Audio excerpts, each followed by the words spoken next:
Welcome back and welcome to AfterCLIMB. So I just want to show you three enhancement requests that just came out in our latest version 8.3.3. So I'm in the till right now, and if you come to the search customer screen, you'll notice that it loads without anything in it. So what we've done here is giving you the opportunity to do a search by either, as always, by name or phone number or whatever. But in this case, I've selected name. So now what I can do is I can type in part of a name. As I start typing, it will get closer and closer to that match. So you see here I typed Jon, and if I actually go ES and comma and then J, you'll see it takes me right to Jack Jones. So give you a little bit of, give you the ability, instead of just searching through typing and having the whole grid loaded, get you to the closest match as you go. The same happens with I'm just going to do phone number as another example. So we do phone number. I'm going to go with 555, and you'll notice I didn't put parentheses or anything, but it went and it ignores the parentheses and the dashes. So if I go 555, it gets me this. If I go 38, it gets me closer. And so, there's a 385 here. If I go back and just go, 3.9, and I get, just as I get closer, so I've got a bunch that are 395 or three that are 395. So if I go 395 and then 9, it gets me right. You notice here, I just want to point out no parentheses, no dashes. So just the closer you get the match. So that's the big change, or the little change, but I think a nice change to the search capabilities in at the till. Okay, so we're going to move from there. I'm going to take us over to the back office and show you in Associates. We had a number of people request that we give you a expired in tokens report. So you can go right to the customer editor.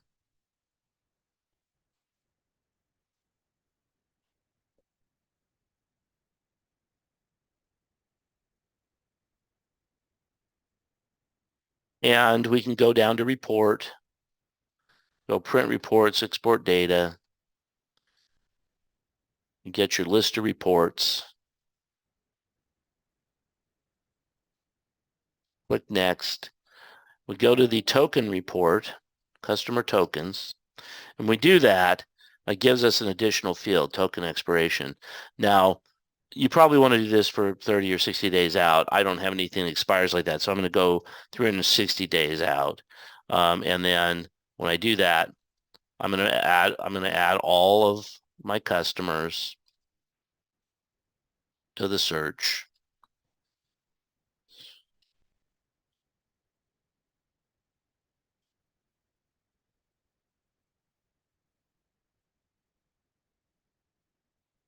Click next, and I'll preview my report. And I'm going to get my 2 customers, and they're expiring, in this case, in December 31st of 2023.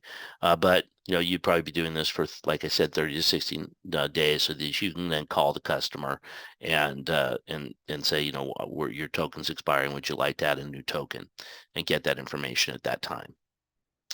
And then the last place we're going to go is to product reports. For those of you that use bin locations, we made a change at your request to add bin locations to the item with no sales reports.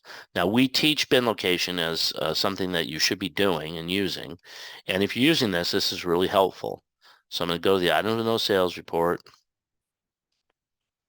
I'm going to tell it I want to look at items that haven't sold since July 2022.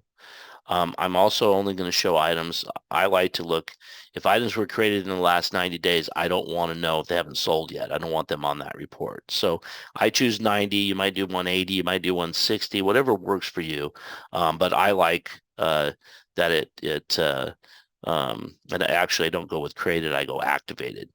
And I'll talk about this just really quickly, okay? So the difference, date created would be, let's say you took an item file and imported it to Universal Import. That's the date you created. But let's say there's 10,000 items on that, and you only carry 1,000 of those items. The way our system works is when you sell an item that's been that's inactive, or you receive an item that's inactive, or you count an item as inactive, it activates it. So I like to go with the activated date. So that way I know these are things I'm actually carrying, and so that's the difference. Date created tells you the date it was loaded into the system. Date activated says this is when we actually started selling it. Okay, we'll go next. I'm going to do by bin location. I tell it I want to skip inactive items. And then I'm going to pick my bin location. I'll just do two of them.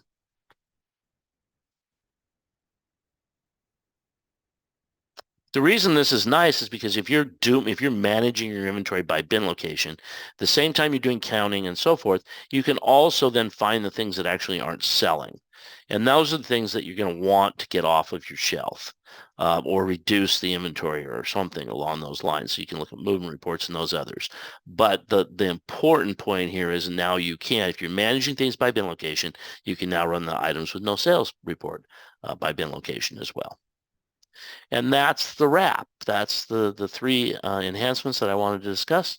As always, if you have any questions, reach out and you can call our support line. And of course, they can assist you in setting things up and getting you moving on any of the things we talked about or anything else you need help with. Thanks and have a great day.